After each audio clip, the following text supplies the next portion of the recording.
Christmas, partner!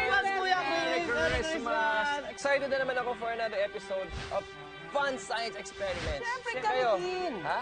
Talaga. Excited kami lagi. At mas ma-excite kayo kasi may special guest tayo today. Ha? Si Ate Janine. Wow! Merry Christmas! Merry Christmas!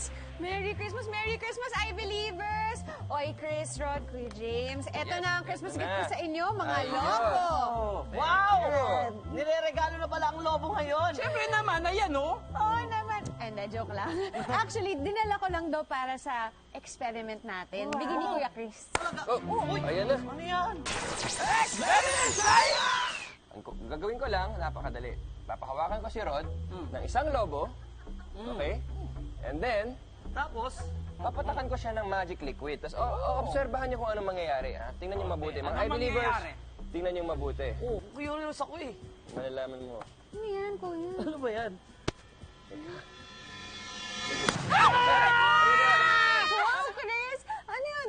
Napatakan mo lang ng magic liquid, eh pumutok na yung lobo? Oo nga, Chris. Anong magic liquid yan? Pakita mo nga. Sikreto ko, ito. Wow! Alam niyo kung ano yan? Kalamansi!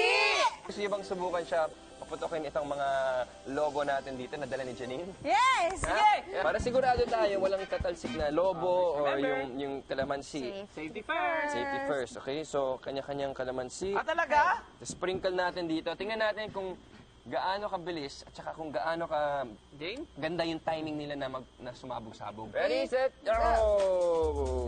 Woohoo! Ulan ng kalamansi. Anong kulay? Anong kulay? Ayan na! Ayan na! Ayan na! Ang bango na ng damit natin. Oo nga! Ayan na! Ito na lang. Ayan na! Nakaamoy lang. Ang galing! Wow! Dahil yan sa tinatawag na limonin, katas na nagmumula sa kalamansi at iba pang prutas na kapamilya ng kalamansi, like orange. This limonin na nagmumula sa balat ng kalamansi ang nagpapahina o nagpapanipis sa lobo. Limonin is an essential oil that is present in orange or calamansi peels in fairly high concentration.